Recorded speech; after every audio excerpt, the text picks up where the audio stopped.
Ito nga guys, no, share ko lang sa inyo sa mga nakaranas ito na habang nagmamaneho sila ay biglang lumabas sa dashboard ito. EPS o Electric Power Steering. Ano nga ba to? Dito, pwedeng tumigas ang manobela. Pero sa kaso ko naman ay electrical ang problema.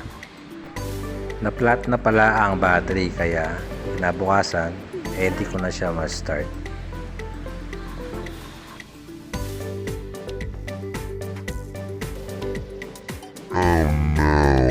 Kaya dali-dali akong tumawag sa battery hub para order ng bagong battery.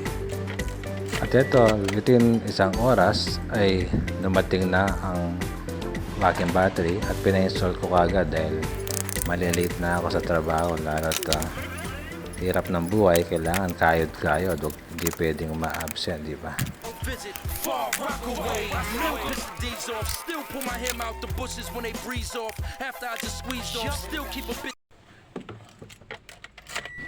At ito nga, at start na natin. Champion Detergent. Para less time sa labada, more time sa pamilya. And San Miguel Pale PSA. At yun nga guys, no? At salamat sa mga nanonood. At sa susunod ulit. It's the motherfucking D-O-double-G.